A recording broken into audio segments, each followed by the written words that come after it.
I'm Bruce Johnson. I've been with the organization from the inception and meeting with several young ladies and ready for this endeavor. I was a medical director in hospice, and that's why I was first involved. And Carolyn, introduce yourself. Me? Yes, please. I'm Carolyn Johnson, and I have been a volunteer executive director for this organization. I've been a board member since 2012, and I served as president of the board from 2016 to 2018. Thank you. Who's next? Sarah. Okay, I'm Sarah Seybold, and I have been, I've had a number of roles in this organization. I kind of came with an idea when I moved from California in 2002, and later was part of getting things rolling to have a shop and then a board. So I've been part of the board, and I'm now an honorary board member and a volunteer at Celia's house. I'm Chris Eberhardt, and I got involved with the organization in 2009 as an accountant. Joined the board, I think, in 2010 or 11, and have served as board president and board treasurer. I'm currently on the honorary board, and I've been a volunteer at Hub and at Celia's house. My turn. I'm Trudy Duncan, and after 40 years of nursing, I retired and moved to Ashland, and Sarah Seybold was my first Ashland friend. And I think I'd lived here 6 months, and she said, do you want to help me and my daughter with a project? And I was kind of needing something to do at that point, and I said, sure. And so I did, and worked on it, was on the original board. And I'm the volunteer coordinator at the Hospice Unique Boutique. And I volunteer there and volunteer at Celia's house. Missing that very much. I'm Julie Raefield, and I'm the new Development Director for Southern Oregon Friends of Hospice. I'm Susan Hearn, and I got involved in the organization, I think, back in 2010-11 as a photographer, as a volunteer photographer, and then helped create the website as a consultant, and then was hired as the executive director in 2012 and have been in that role for 8 years. Okay, so we're going to begin at the beginning. Carolyn. So this long journey started in around 2004 when Jeanette Butler, a hospice executive in the area, came to me and said, I think Ashland Community Hospital needs to add hospice care to its home health department. And so I hired her as a consultant to write a business plan. And we took that plan to the board of directors, and the board of directors voted to add hospice palliative care services as a service of Ashland Community Hospital to the community. At that point, Bruce became our first medical director. Yeah. And part of the role of the medical director was new to me. And so I went to a lot of educational meetings and general meetings with the National Hospice Association. And one of those times was actually in Florida, and we took a little bit of a break for a weekend at Naples, and our motel happened to be just right adjacent to a hospice house in Naples, Florida. And that was our first experience really with a very nice hospice house. And we toured that, we talked to the people, And there where they had their beds in private rooms and open large doors, and they could wheel them out onto the patio with a real garden-like scenery. And then we viewed, with the other meetings, we toured hospice houses in San Diego, Vancouver, Washington, Great Falls, Montana, and even in Canada. And so we've had a lot of experience with that. And when we came back, well, before that time we were finishing, we started getting more and more interested in the hospice house. From that experience when we were in Naples, Florida, the hospice house was a half moon shape with all the rooms looking out at a lagoon. And I came back with the vision of an Ashland hospice house overlooking Billings Pond. Wow. So I will give you a little background on how I got involved.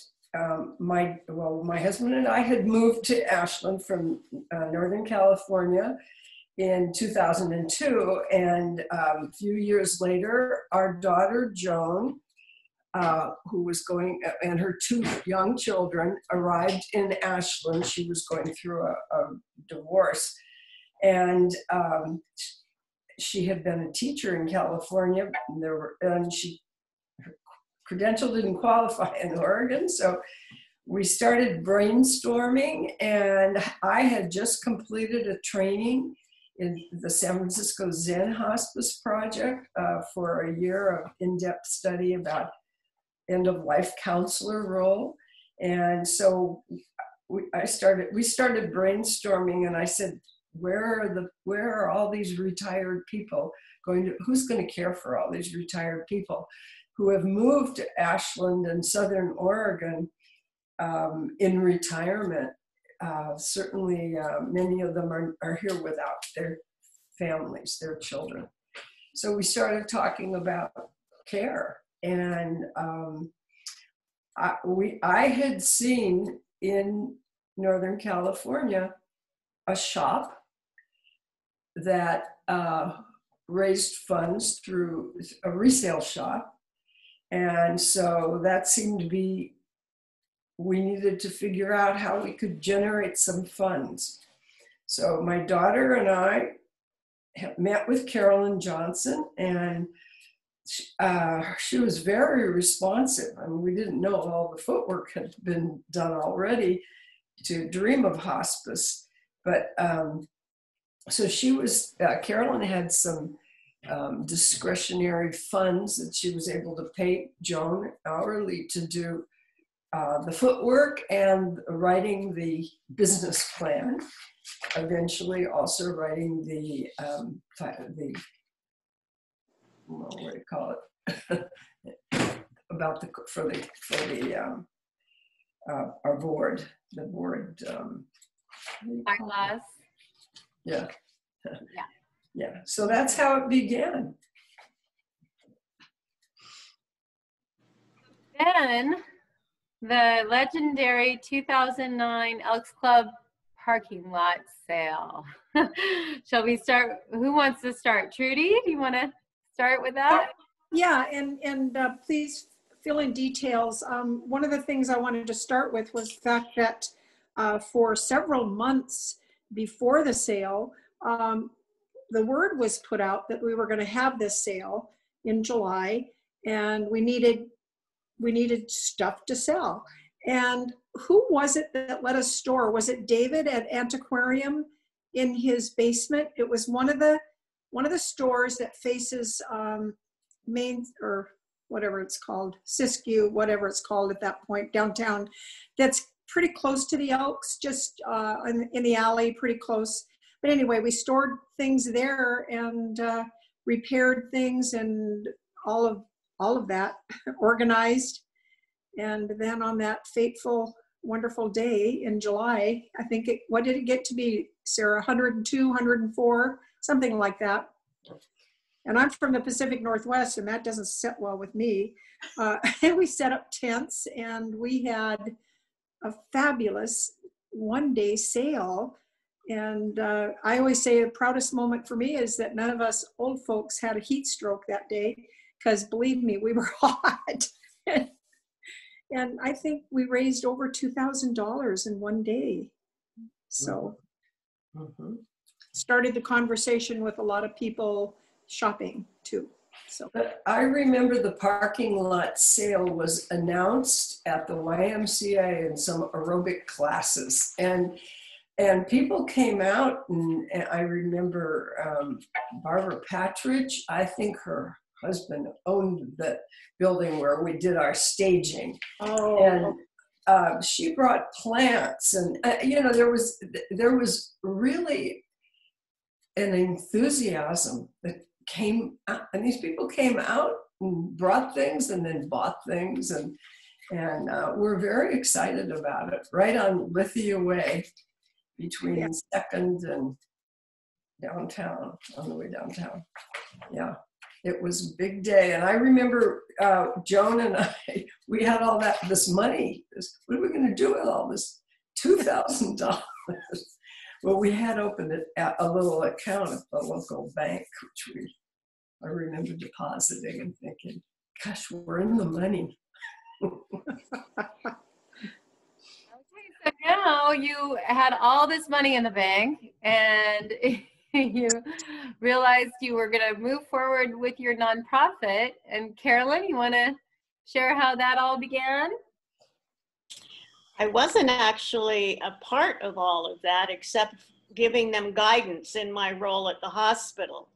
So the 5 members of the original board filed their articles of incorporation in early 2009 and got their 501c3 status, and that happened before the parking lot sale. And it was called Southern Oregon Fundraising Alliance, and we called ourselves SOFA, which seemed appropriate for selling recycled furniture.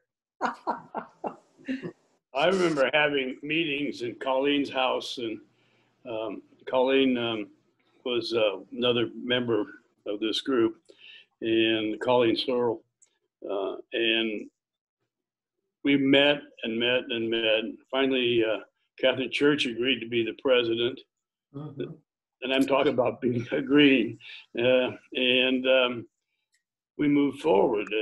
But we sat there and should we do this or should we do that? And we had a lot of frustrations making the decision to go through this. We must have spent a year debating what we're going to do.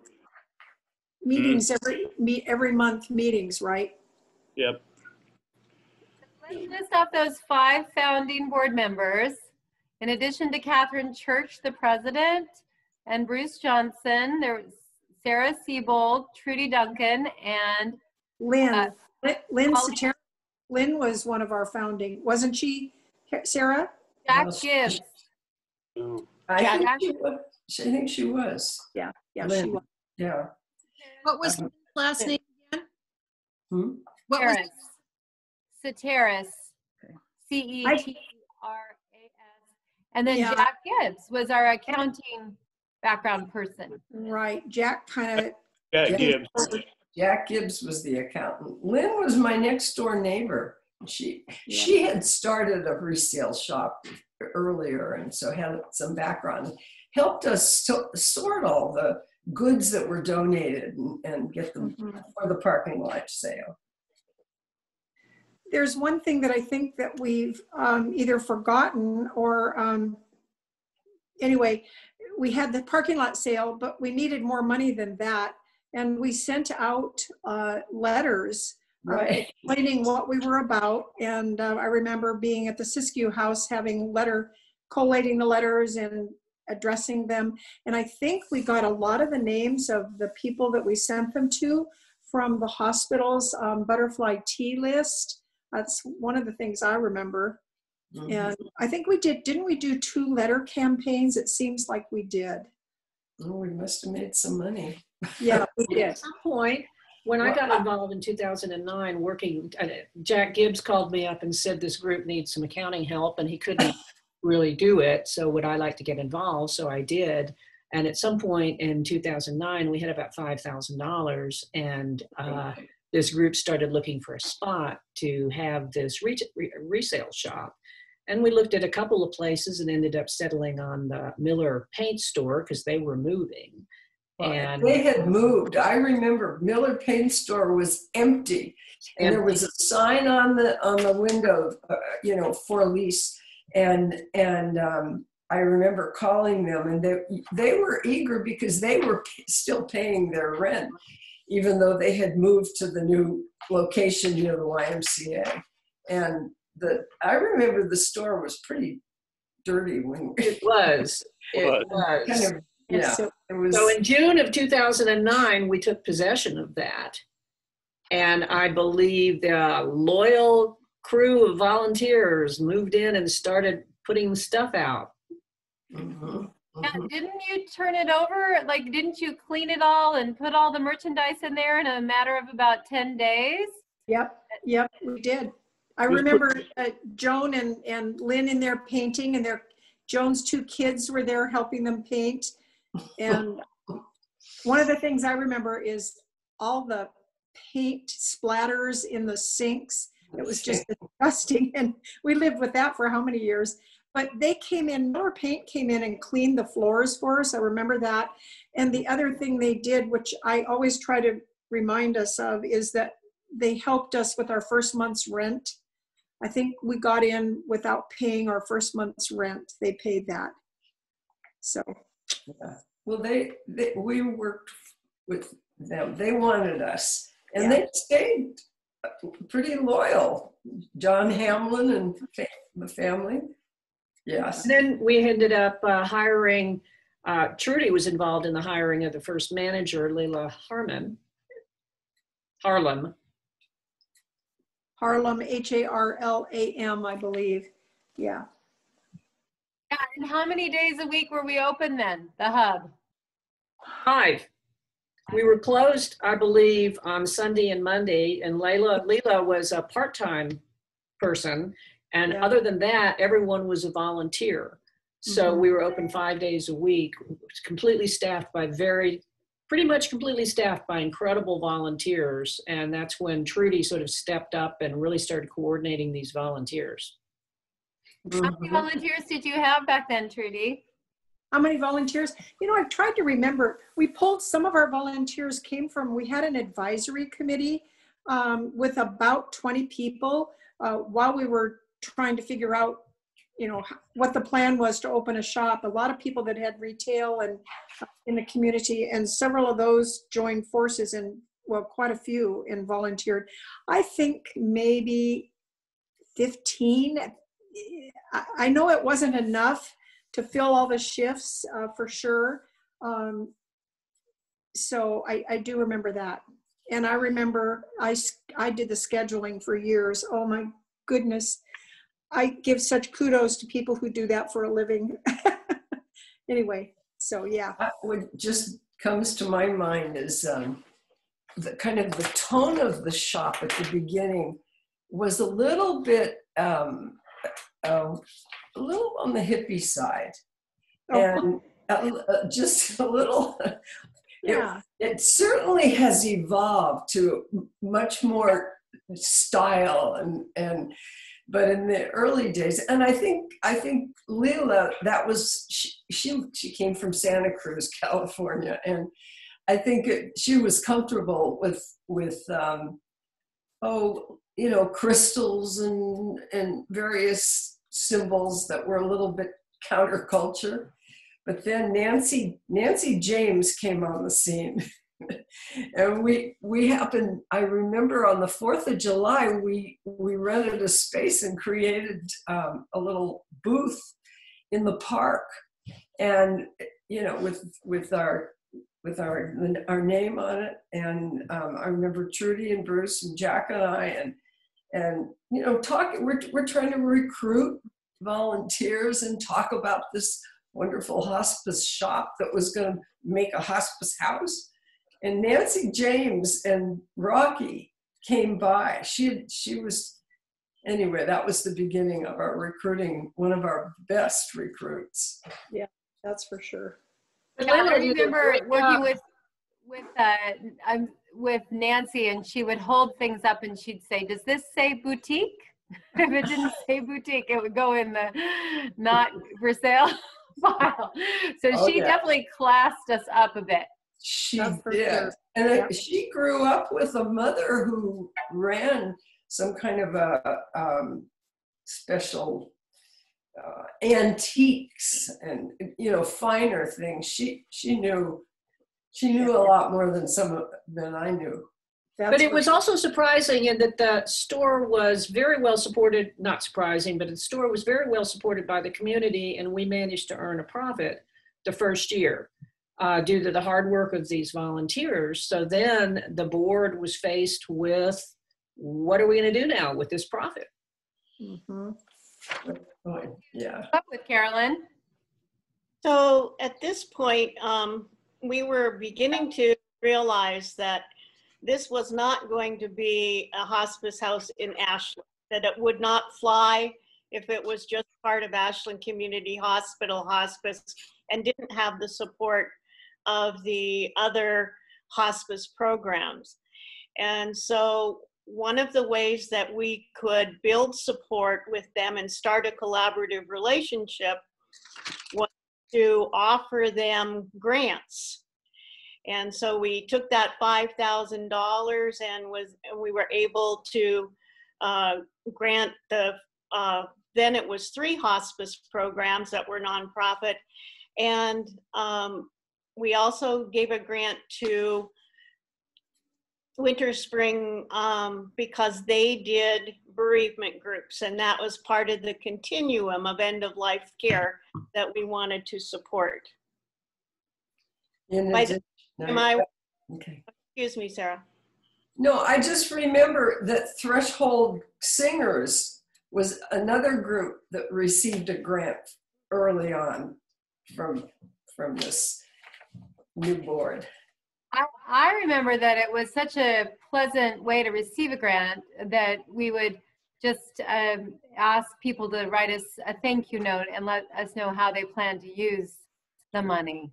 But there wasn't a lot of rigmarole to go through to be able to receive a gift from. They just they shared our mission. They were providing hospice care, grief support, and just the thank you note to keep on record was the obligation, which was nice. I remember Go ahead, Bruce. for our hospice we received a gift, and one of the ways we used it was to take a terminal patient over to the coast for a weekend before he died. That was very much appreciated, but those were the kind of things that the hospice program couldn't do on its own. Mm-hmm. Mm-hmm. I think we used a lot of times. Mm-hmm. So by this time, I had retired from my role at Ashland Community Hospital, and I became the volunteer executive director for this organization. And we started to think seriously again about, we got the shop up and running. We had modeled this after the Madrone Hospice House in Wairika. So they used their thrift shops to support their hospice house. So it seems that once the hub was up and successful, it was time to start thinking more seriously about the hospice house. So Sarah and I worked with 2 senior nursing students from the college on their capstone project, and we had them do a feasibility study for a hospice house in the Rogue Valley. They came back to us after talking with medical experts, the hospice directors, people in the community, the state, because the Madrone Hospice House was a congregate living, was its licensing in California, which would be residential care here. But the state had moved forward, had put out certificate of needs to communities to start a specialty hospital. And that became a medical model. And the information that we received back from the hospice programs, and in particularly Dr. Davis Wilkins, was that they did not see a need for a medical hospice house.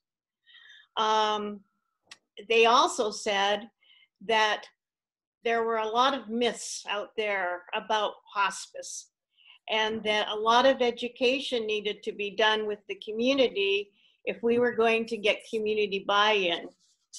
So that fall, we held a retreat, and we changed our mission to providing education and financial support for end-of-life care. And in that role, and we also changed our name. We decided that Southern Oregon Fundraising Alliance didn't talk about what we were doing. And so we changed our name to Southern Oregon Friends of Hospice. We are not a hospice, so we could not call it whatever building we built a hospice house. And you'll hear the rest of that story later.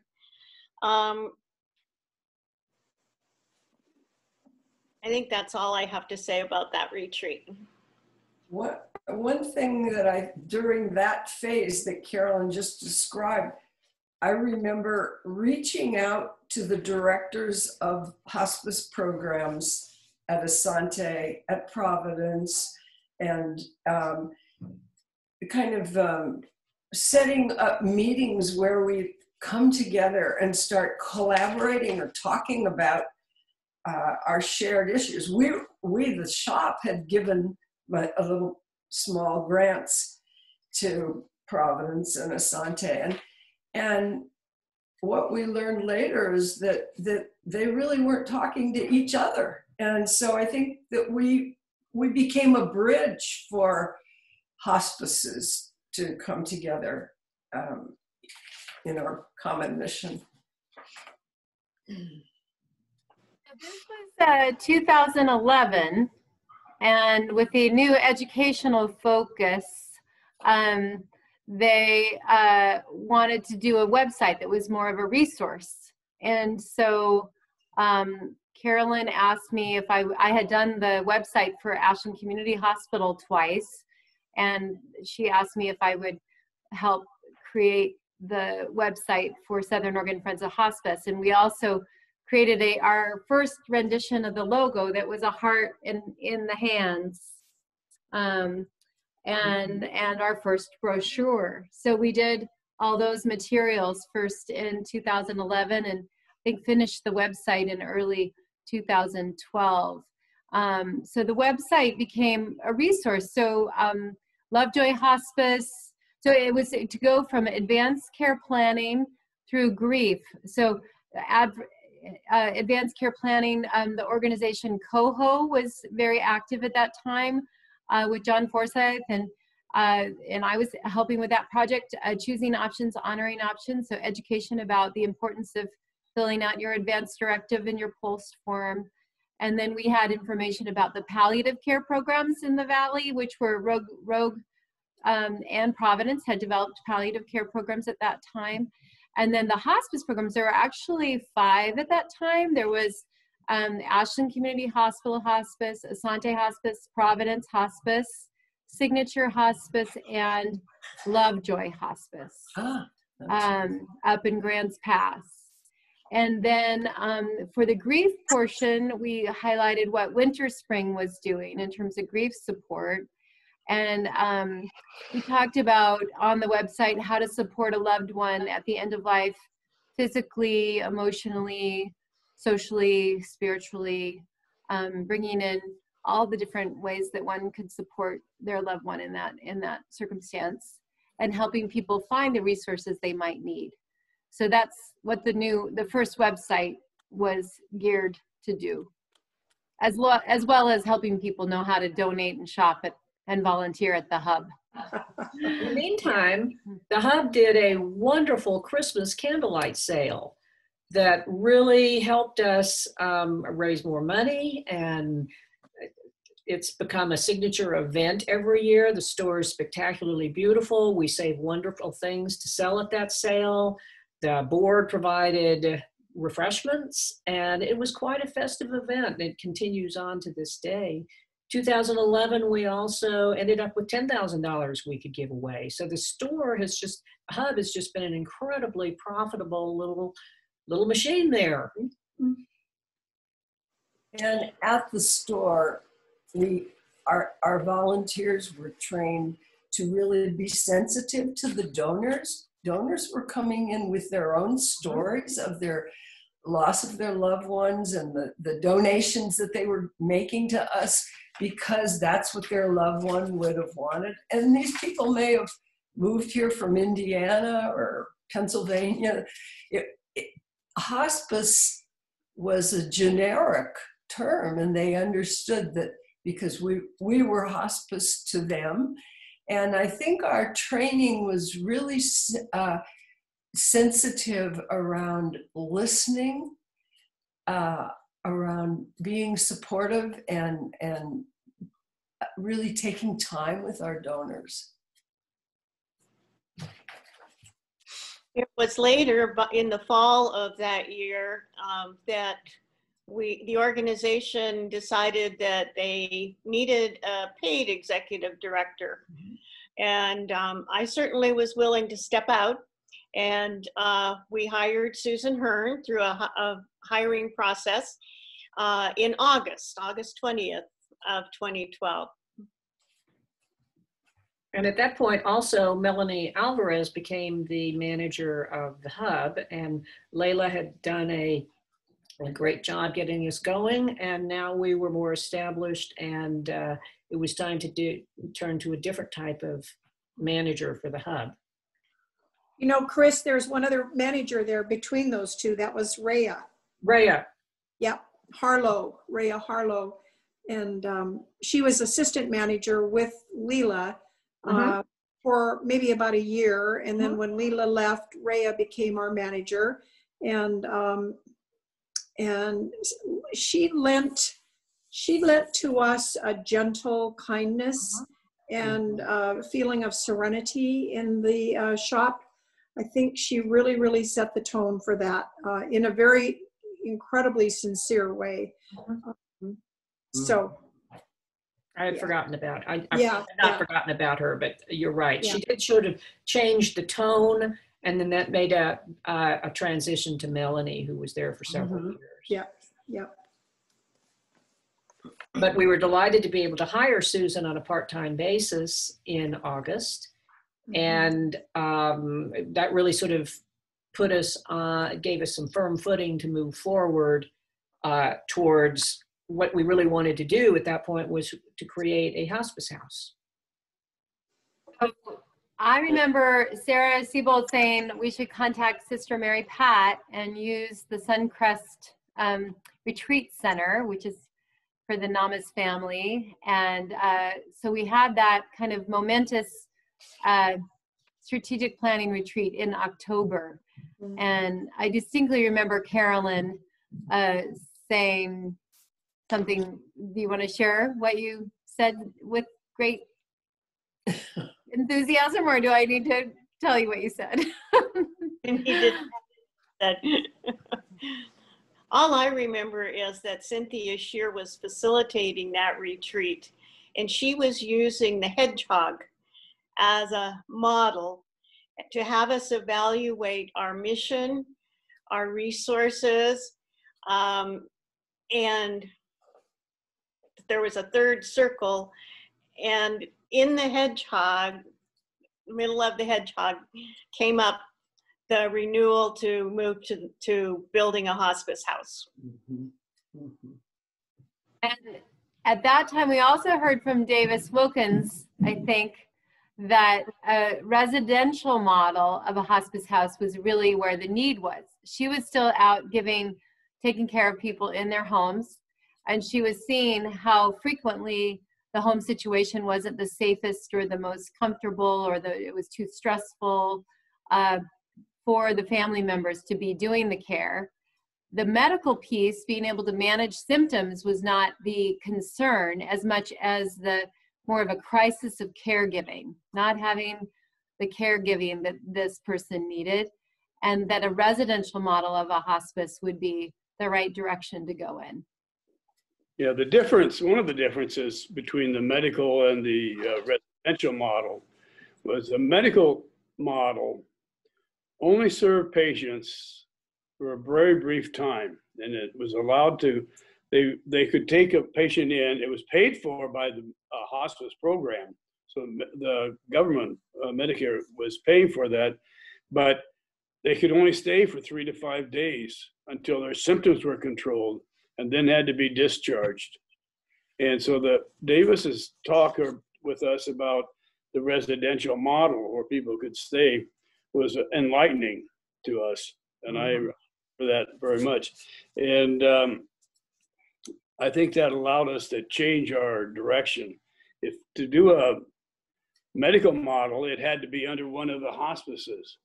And at that time, there was no cooperation between the hospices. And so if you did it with Ashland or with Providence or with Rogue Valley, the other hospices wouldn't participate. But using the residential model, all the hospices could participate. In fact, when we went back, I believe, before this, they said we needed a residential place, not a medical model.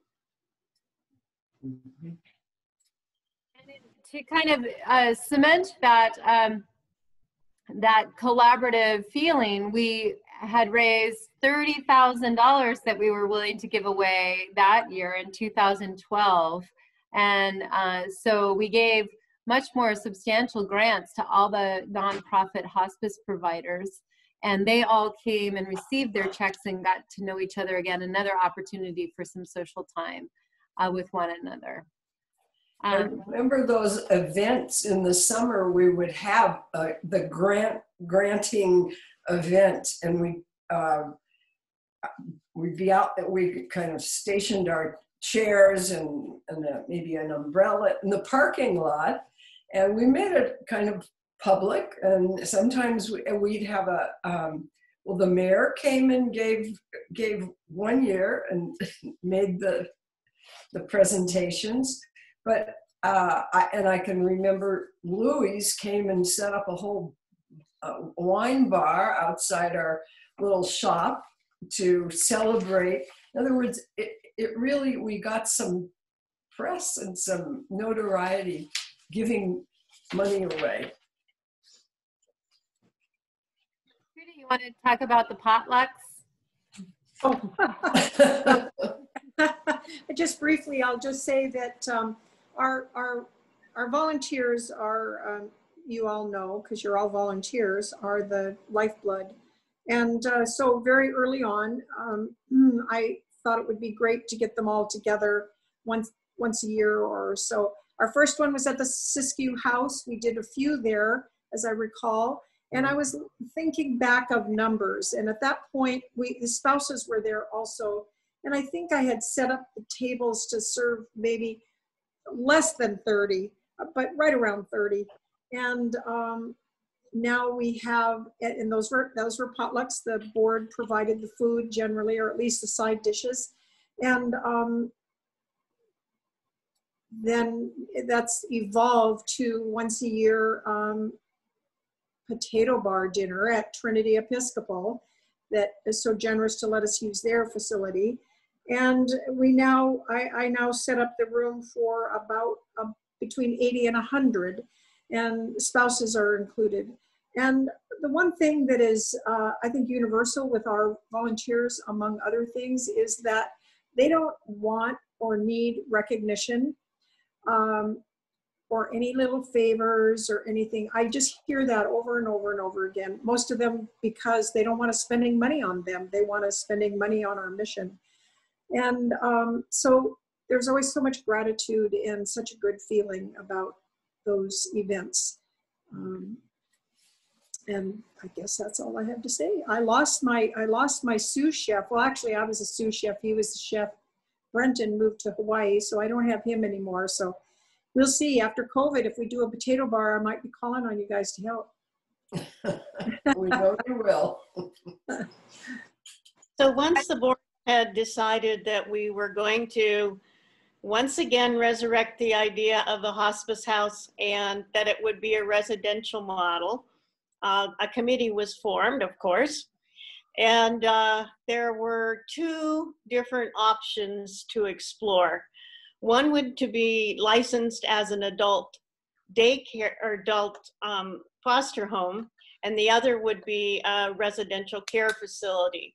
The basic difference is that for a foster home, you can only have 5 residents, and if you get to 6, you fall into the residential care facility licensing requirements. And so most of the hospice houses that we had visited had a minimum of 6 and more like 12. The one in Montana now has 16 beds. And so it didn't seem that adult foster home would meet the need if we were serving both Jackson and Josephine counties. And so we made the decision to go for the residential care facility licensing. Then a second committee was set up. Well, that's later in the story. Well, in 2013, we did give grants to the amount of $30,000, but I mean 2012. But starting, once we sort of redirected our efforts, we decided to save our money, and we were no longer making grants. We were started the quiet phase of a capital campaign to raise enough money to create this hospice house. So that was our first effort towards that was in 2014, and we got 100% participation from our board members, and we started planning a capital campaign.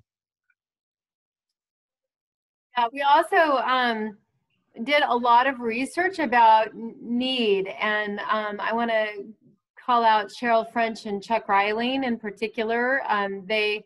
They helped do a lot of data gathering for us, and we had been asking the hospices, you know, what is your length of stay, how many people you take care of every year.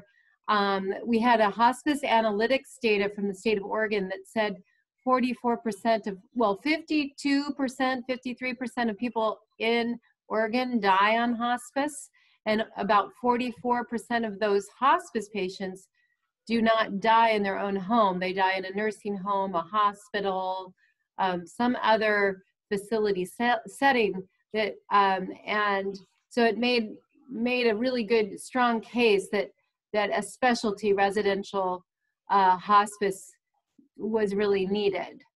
And Chuck Reiling with his very systematic thinking created some talking points about how we might communicate that to donors and to people in general. So the capital campaign began. It was very quiet in 2014. Bruce, do you want to talk about the architect meetings? Yeah, we had meetings with 2 different architects, but we settled on ORW. When we went there, they had a very big presentation, and Ken Ogden was visionary about what hospice should be like, and I believe we gave him a book that Davis Wilkins had, and he took that book and he marked almost every other page with a flag because it was an important item for him to include in the design of a hospice house. And so it was easy for us to make the decision to go with ORW. Unfortunately, Ken got in a bad motorcycle accident and eventually retired, but then Dana Crawford took his place, and she really worked well with us. She really led us down the path how to do this and keep going. So that was in the early planning phases. Before that, or during that time, we had a facility committee that Carolyn was referring to a minute ago. And that was a meeting that Don Feld was chairman of.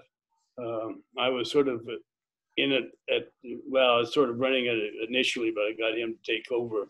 And he was very enthusiastic about the hospice house. And we had several meetings at our house with a variety of people, many of who were board members or became board members later. And Don, we just couldn't find a place. That was one problem. We looked and we looked and looked. And we even had trying to think of the name. Scavenger. A scavenger hut, for lack of a better name. And we were all riding around the community or the county trying to find a piece of land that we could build a hospice house on. We were really thinking about building from the ground up. And this was a enlightening time because we found several properties that were ideal and would be working. And as we investigated that, it would find out, well, you got to get a well, you got to get a septic tank, and those were things that kept propping up. And we were almost at the phase of building just outside of Ashland. And it just got where the septic, you had to haul away because it had medications, and it was just terrible. And I just finally said, we have to have city water and sewer. And so that became a real problem because we had to try to find something within the city boundaries. And we had about how much in the bank at that time, Chris? Do you remember? Oh, I don't remember, but we were doing pretty well. We had benefited from the generosity of two wonderful men, Dan DeSena and Morgan Salmons, who have an annual Chinese Lunar New Year's, Asian Lunar New Year's party every year, and they decided to let us, or make us the beneficiary of that party every year in February. So it was an opportunity to bring a lot of people in the community together, Dan and Morgan's friends, as well as friends of our organization, have a convivial evening and encourage them to support the organization. Also, one of the things we did was to create an honorary board of local community leaders such as Shirley Chater, Shirley Patton, Sharon Johnson, Harriet Rex Smith, a wonderful artist, David Wilkins and John Forsyth, and Jeannie Taylor. These people became our ambassadors. So we started building a great infrastructure of ways to reach out in the community. I also have to mention that we had a wonderful 5-year volunteer recognition event that you all did such a great job on. Our first class of 5-year volunteers was a large class. I think there was about 20 people, and they all got a specially made handmade pin by Marty Hogan, recognizing their 5 years of service. And Trudy, we've continued that tradition ever since, haven't we? Yes, we have. Marty continued to make those pins for a few years, and now we order them. So, yeah, that's it. And of that large number, it was between 15 and 20 the first year. There's still a significant number of those same volunteers that are still volunteering. Yeah. The organization also made a big leap that year because we'd been working out of our houses.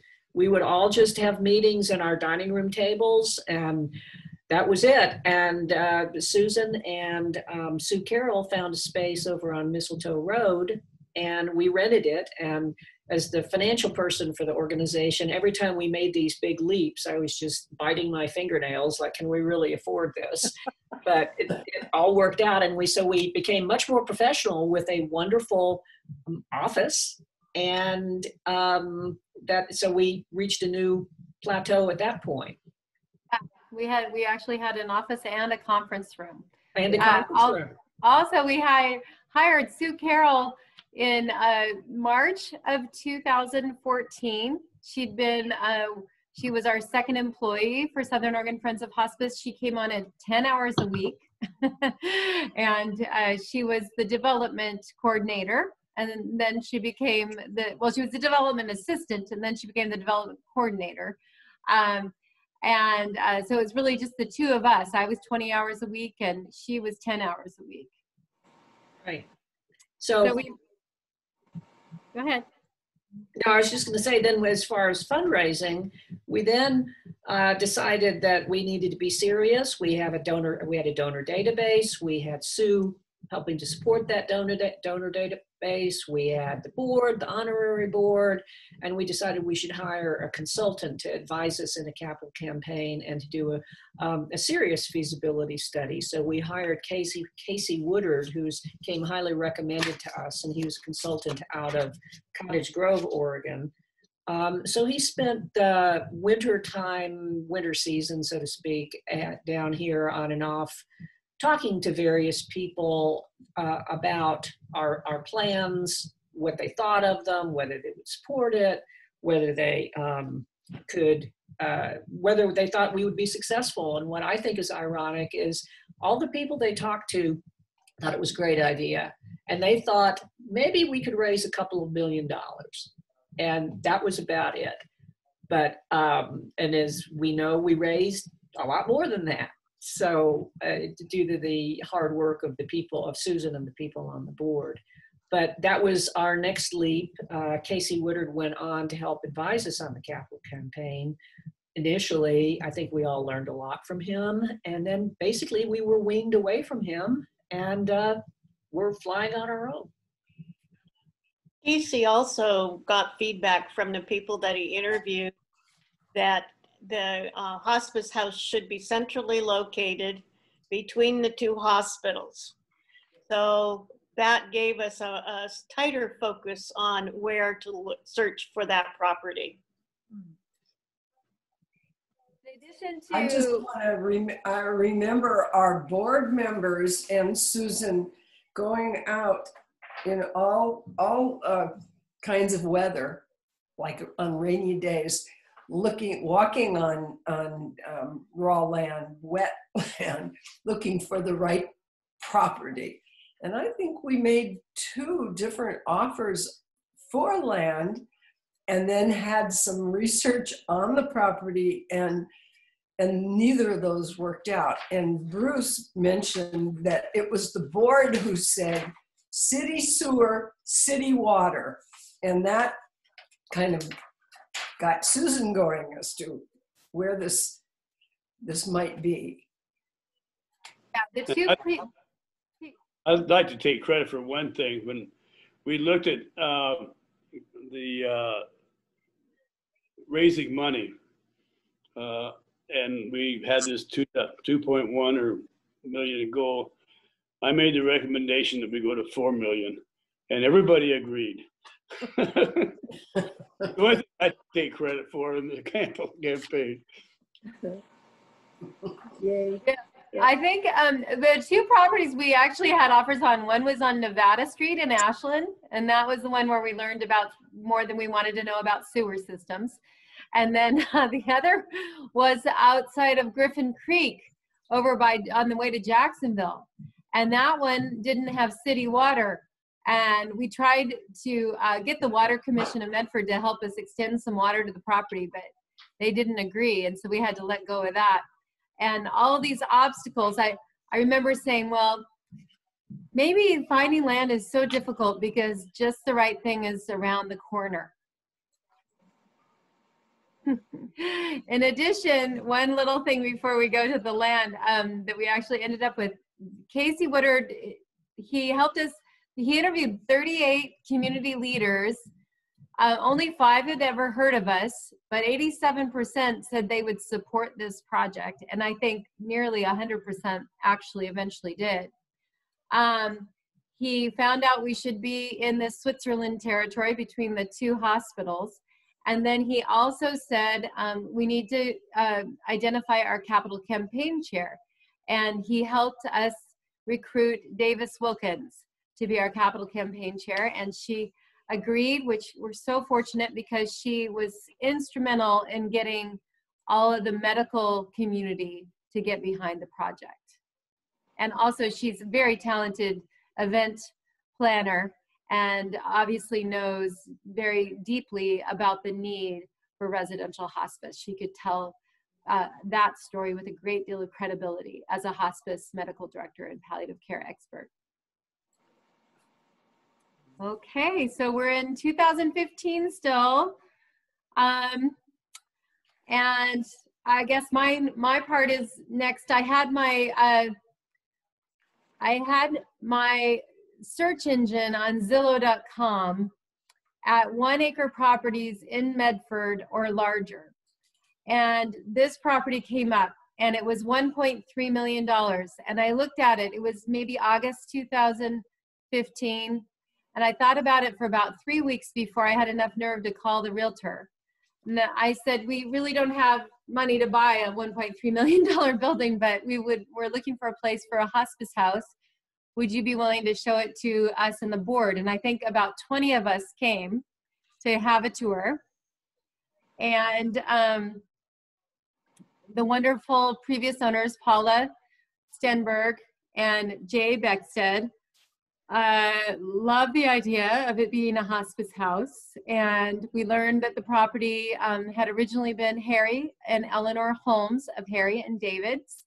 It was 80 years old, 7,000 square feet or greater, and built on top of this beautiful piece of botanical garden, almost, it was 1.7 acres at the time. We actually expanded it another 0.3 acres on the west end by the city swapping some land with us. So now it's 2 acres.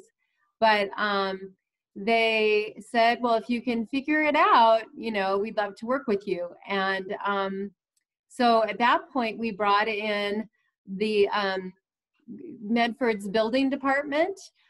Sam Barnum came out, and we were able to determine that the land was zoned single family residential 4, meaning we could have 4 homes per acre on the land. So we could, the way we could make it a 12-bed facility was to add 2 basically contained 4-bedroom homes and attach them to the original mansion, because there was really only 4 patient rooms that would work well in the upper floor of the original house.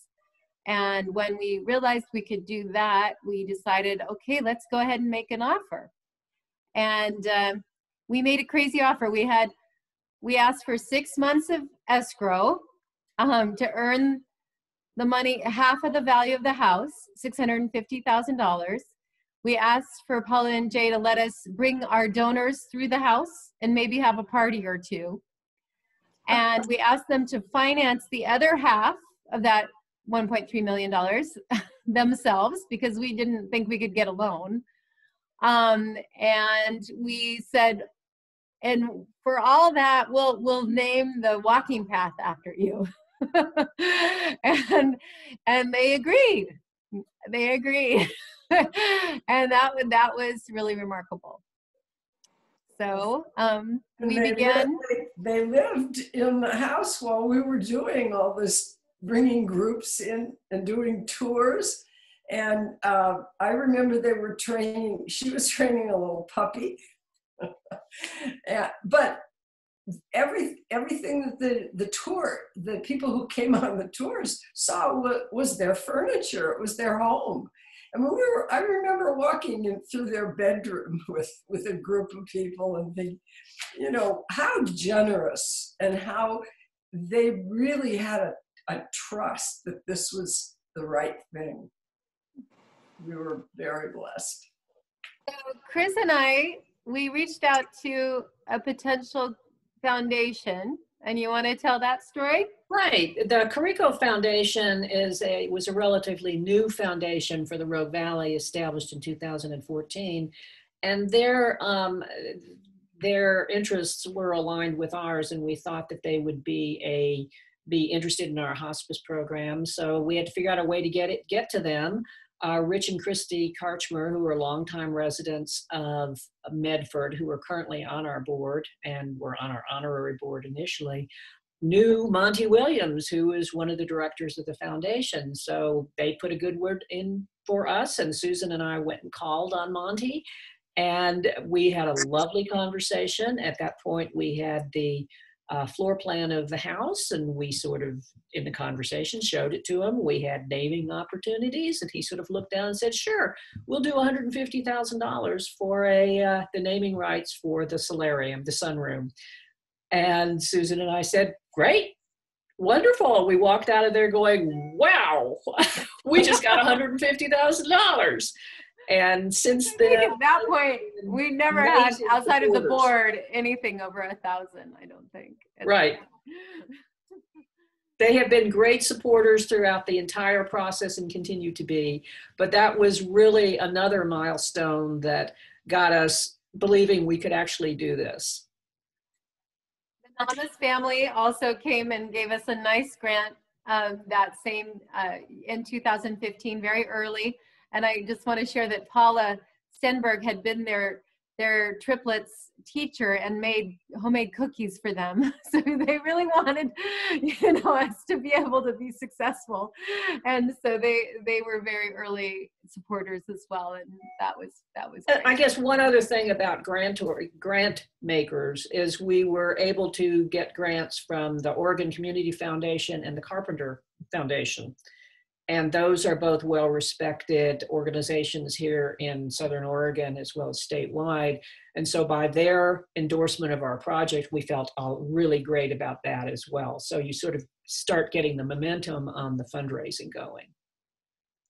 Sunday Health System also was a huge early support. They named Harry's room and gave a lovely capital campaign gift. And then they also agreed to do a bed day contract for 4 years with us, which was a really big part of our operational support.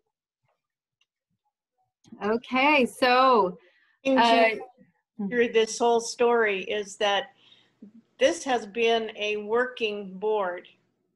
Every board member has a committee that they chair. The work that has to be done is divided up and taken on by those committees. So at this point, we had the capital campaign committee going.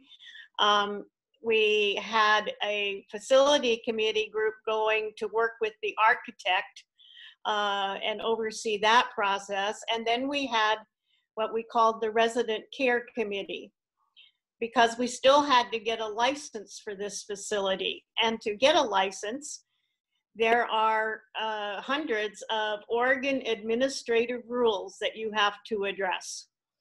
And in addition, there are just operating policies and procedures that need to be written. And that committee, under the leadership of Kathy Apple and Judy Hilliard, took on getting the ORAs in compliance and all the other policies and procedures. And that was about a 2-year process in all. But when we were ready to open, all of those pieces had been put in place through the work of board members. In addition to that, I wanted just to call out Todd Woolard and Marla Ibsen of Woolard and Ibsen, because they were the organization we asked to help us, having been experienced RCF and assisted living administrators. And so they gave us a basis for a lot of the policy and procedure and helped us get through this process of licensing.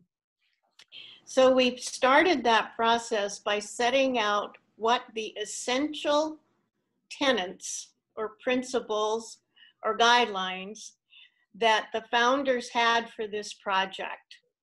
And we had put them in writing so that when all of us are no longer involved with the project, future committees, boards will be able to know what was it that the founders wanted. And one of those was the quality of the care that would be provided. And the resident care committee set up the criteria of a 1-in-4 ratio of caregivers to residents, which is unheard of in a residential care facility. But we cared much that that would happen.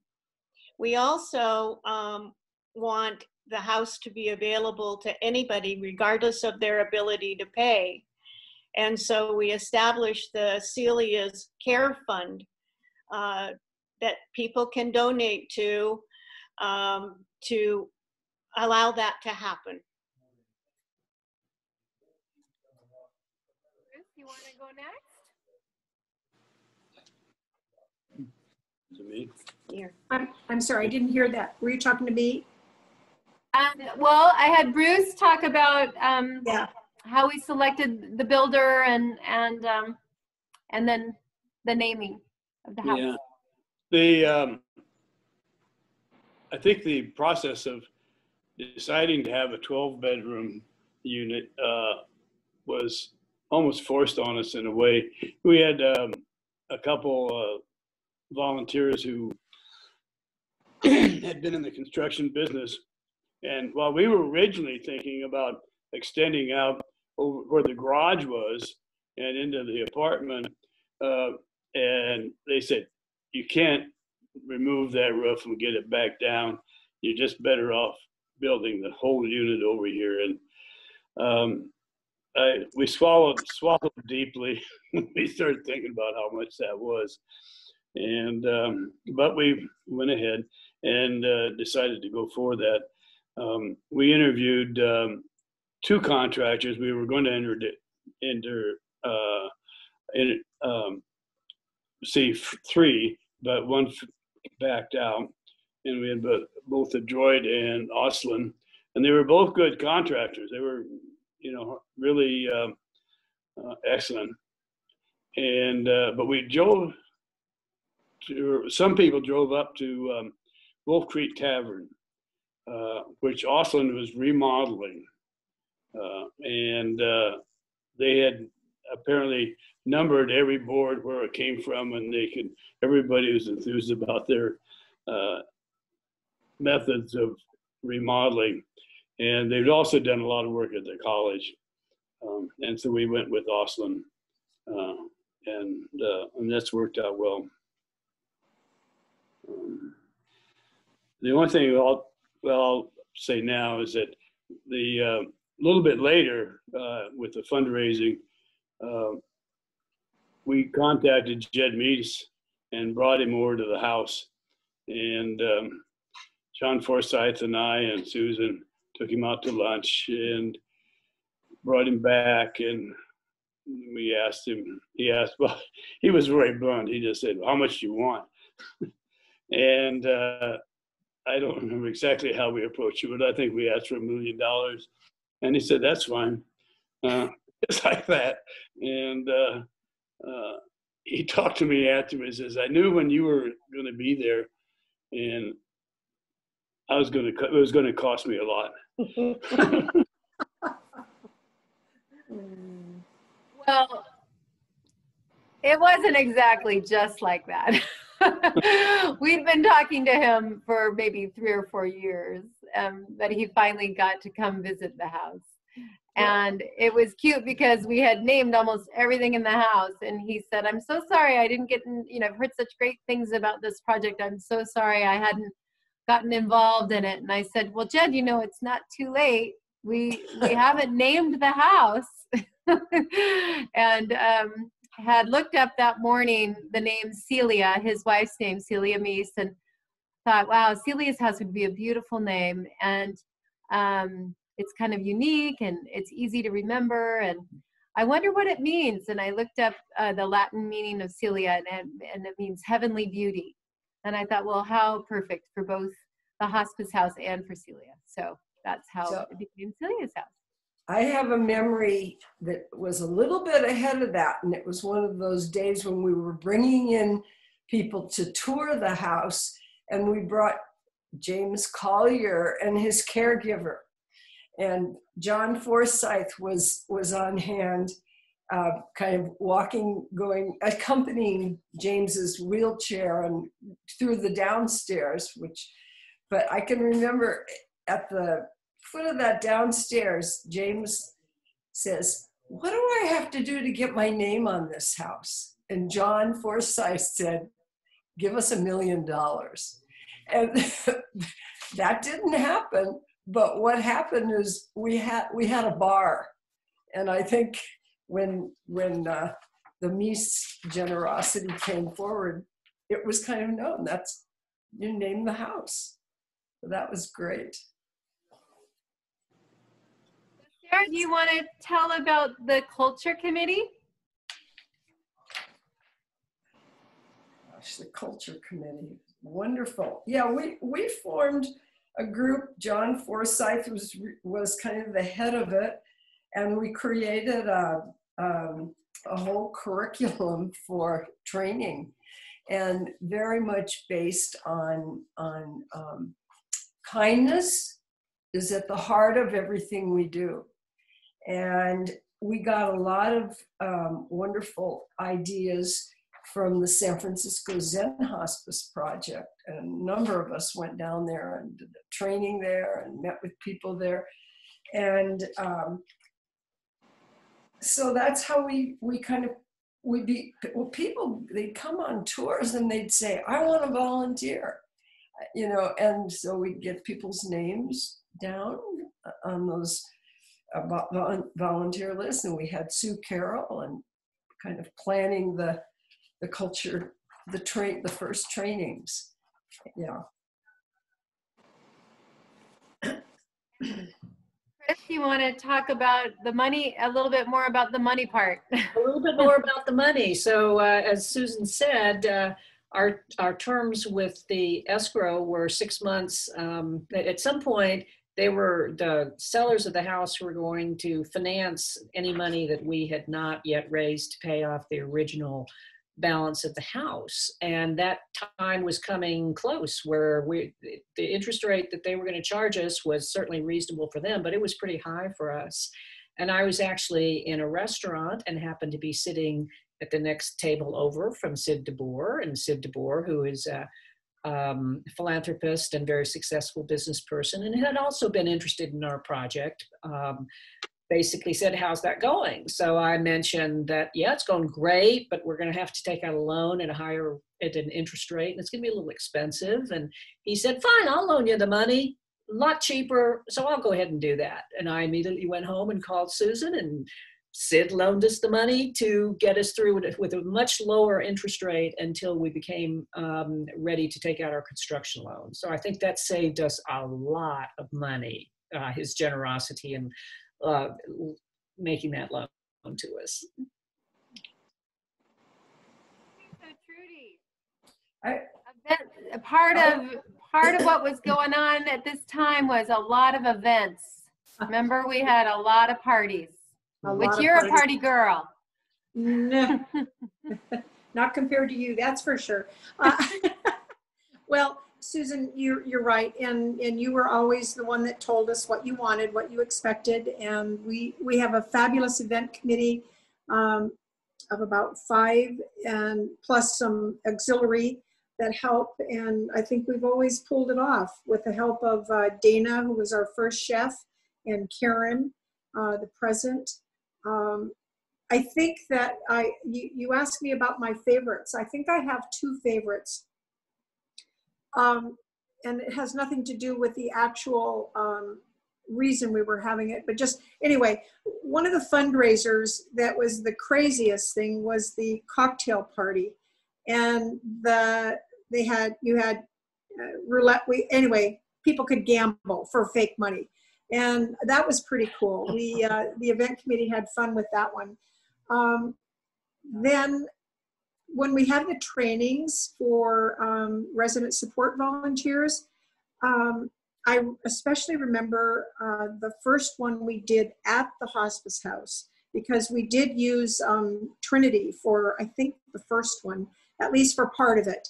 And I remember us setting up, the event girls setting up in the lobby, which it was all covered with boards, a ton of dust, no electricity. We ran, the construction guys helped us run big, long extension cords from, I don't know where they got it, where they got the electricity, with their big lights that they use when they are working in rooms to paint and stuff, because we had no lights, no heat, no, anyway. But it was great. It went off, and the people that were there to be trained accepted it and thought it was pretty cool to be there in the midst of that, what would we call it? The journey. It was part of the journey. We distributed flashlights so they could find their way to the bathroom. Oh yeah. I think we even lit candles. Yeah. But anyway, so yeah, we had, and that house, of course, lends itself to incredible space for events. That's for sure. So. I also just wanted to, we started off talking about the hub, and I also just wanted to mention that we left off at the hub with Melanie Alvarez being the manager. She left in 2012 and to move to Washington, D.C. with her partner. And Sarah Lee became the manager of the hub and was very successful in increasing the annual daily sales revenues from the hub. We started off at $300 a day, and we're currently up to about $1,200, $1,300, $1,400 a day sales from the hub. This obviously contributed to the financial success of the organization. Also, the people who toured through the house wanted to be volunteers, but also the people who came into the hub did. They also wanted to contribute furniture, fixtures. Yeah. We ended up furnishing that whole house with almost 90% of the stuff in the house is donated. And I think that was a credit to the people at the hub as well as to you all giving tours. So just wanted to point out the hub is still going strong and supporting the organization and its mission. Yeah. I remember one event that you mentioned at Morgan and Dan's, where we all, besides having this lovely evening party, and we had a silent auction, and the hub managers would pick out the real prime items and bring them, and there would be people would bid on these. I have a couple of treasures that I got at one of our events. Right. Yeah. But one of the events. Oh, go ahead. Go ahead.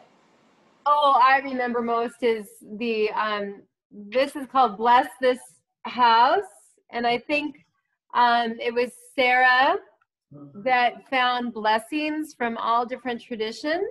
Oh, yeah. And when we opened the house, we, right before we actually started receiving residents, we went through with all our volunteers, and we read blessings from different traditions in each room. And I think that just really was a lovely touch. And I think the volunteers just really, really loved being able to hear all those blessings and sing from room to room. And it was a pretty neat way to involve the volunteers right before we opened. Yeah. But we had a ribbon cutting for the major donors, and then we had open houses for the general community. It was quite an undertaking for about 2 or 3 weeks there for the events committee in April of 2018. Yeah. Did you want to say something, Sarah? Well, I was just going to say something about Sarah Lee. I really think it needs to be in our archival history.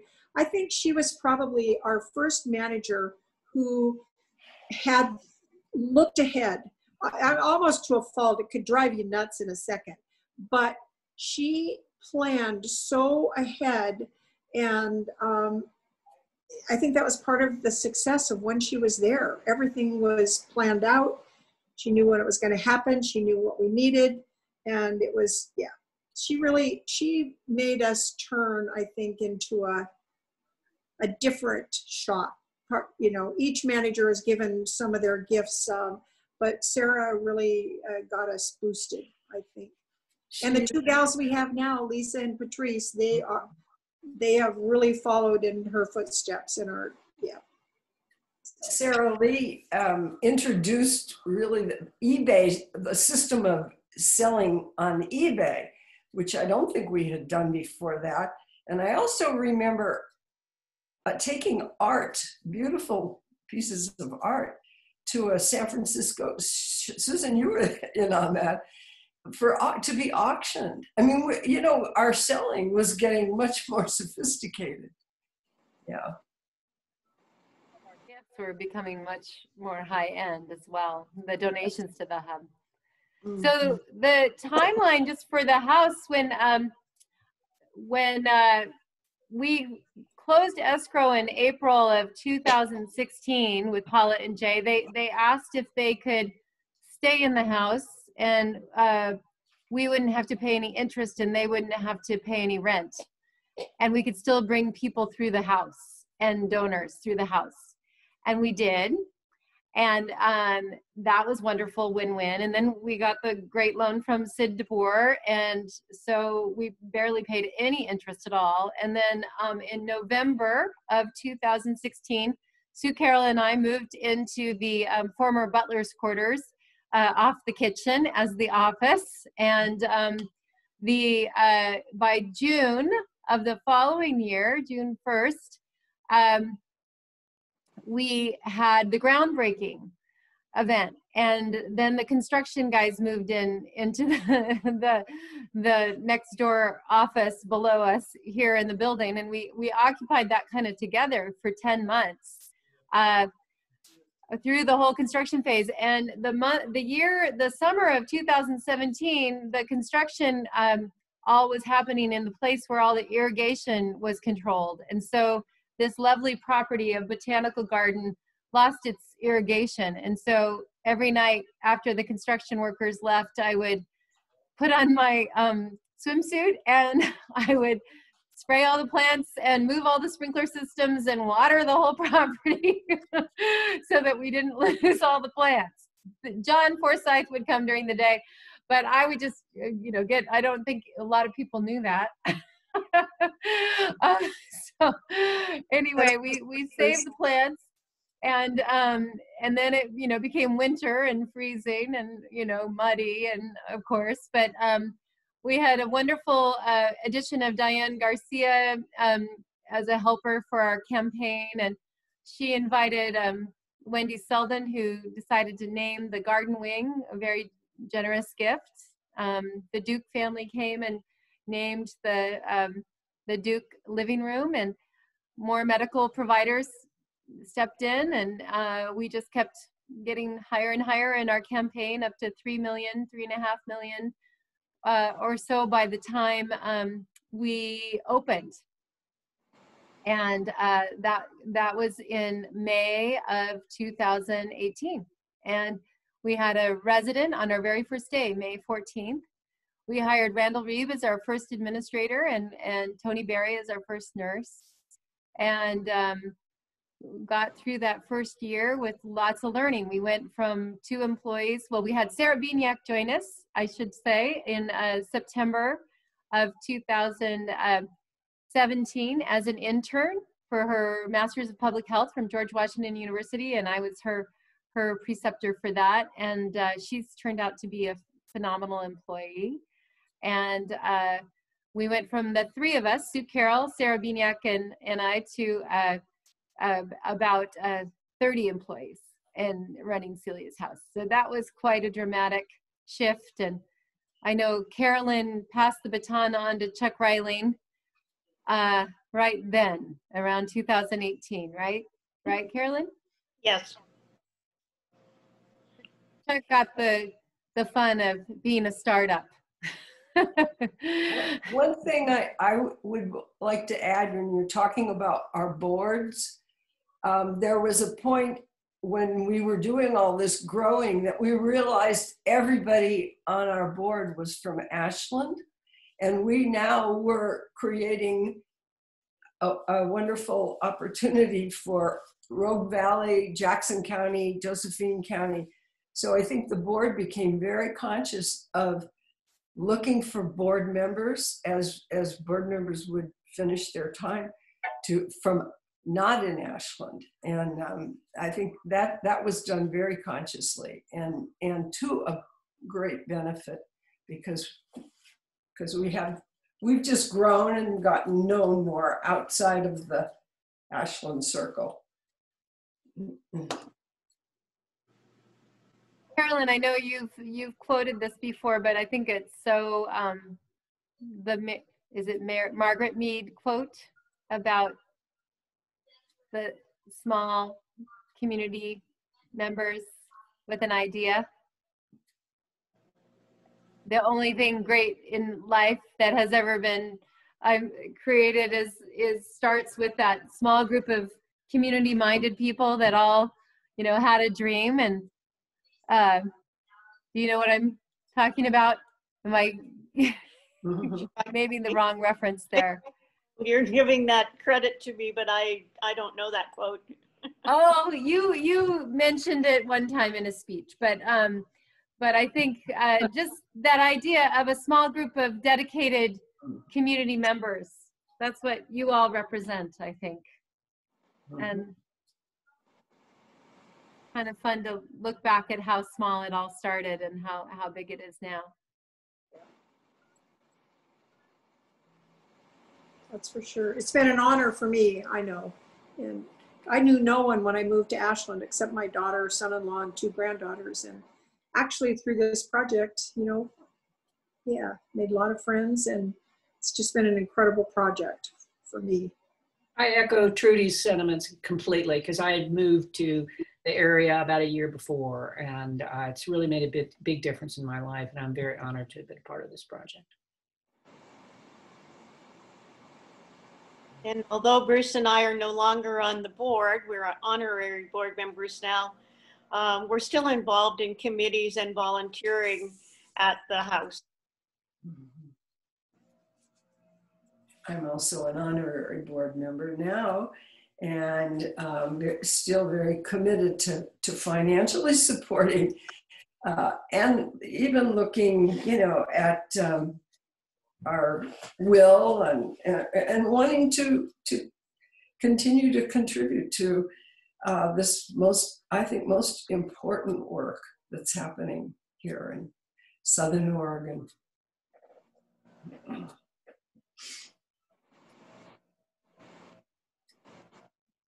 Honor to work with all of you.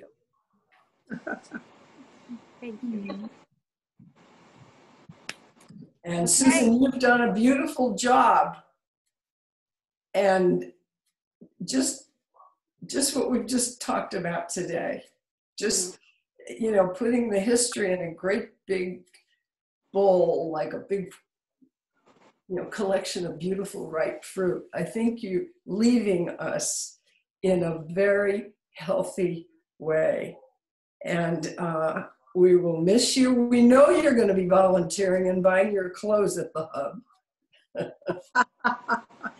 Yeah. No, we couldn't have done this project without you, your leadership, your creativity, your vision, supported by the board. We couldn't have done that, but we're going to, as Sarah said, we're going to miss you, but we know you're not going very far away from us physically, at least. I definitely think you're the most dedicated and hardest working and visionary board that any nonprofit has had. Seriously, I mean, it's the one I know best, but it's really, you guys are really, truly incredible. So. Well, Susan, I don't know who made this quote up, but I've known Susan since she was 4, and I will just say this, I don't know who said this, you've come a long way, baby. You're still as cute. You're still as cute, but well, it's been my honor to be Susan's mentor for many years while she was working at the hospital, and as she's dealt with the challenges of this growing organization, particularly around the personnel issues that always come up. And it's been my honor to be by her side. I just want to say, as the newest person in the room here, it's been my honor to work with Susan, and I take her leadership and her vision very seriously, and will do my best to honor that as we go forward together. Thank you. We're together, and I've often, you know, said this is my fourth baby, has been my fourth baby, and you know, and I said, Julie, here's my fourth baby, and I think she's a really good, you know, next mama for this organization. She believes in our mission to her core, and I'm really happy that Julie's with the organization for sure. And absolutely, I'll still be around, so not going anywhere in terms of geography anyway. So, okay, well, thank you. Thank you. And I think you learned a lot on this construction project. And I was glad to have you with us because you took care of all the little details. And so the building of this place was your baby. Yeah. Yeah, I know where the bones are buried, that's for sure. Know what's behind the you know, every stick. Yeah, it's definitely, it's a very well built building. Yeah. You'd be confident in that. So, okay, well, thanks everyone. That was fun. Thank you. I think it was about an hour and a half, maybe an hour and 15 minutes, and I hope you enjoyed it. Indeed. It was fun. Thanks for letting us do this, and I gotta leave. Okay. Okay. I need to ask a quick question of one of you techie people. So on my iPad, it's been saying now the record just went off. It recorded this whole thing. So what does that mean? Where is that going to be on my? Well, we'll actually transfer it into a YouTube, and then we can send the link to everyone of the YouTube. Okay. Yeah. Okay. It did. That was just letting us know that you were recording. Is that correct? Okay. Okay, great. What did you say, Carolyn? I asked if you can edit it before you put it on YouTube. I don't know about that, but what we can do is we can make it private so that you have to have a link in order to, it won't be just publicly available. So did you have specific concerns? No, I just. Okay. So I'm sort of seeing this kind of like the, you know, the Nike waffle iron in the garage story. you know the story of how they made the tennis shoes and the swoosh and all that.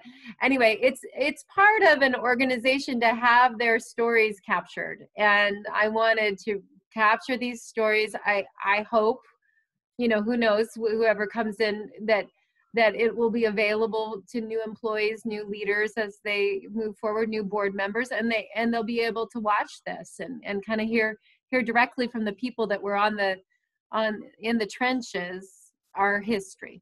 So that's the point. Yeah. It'd be really important for any incoming leadership, whether that's a board chair or, you know, board member or an executive director. All of them really will be able to benefit from hearing this, as I have today, really, to hear the fluid story and, you know, the many hands that contributed. And, you know, that's so important. Great. Thank you. Okay, thanks. Have a good day, everybody. Bye-bye. Bye-bye. Thank you.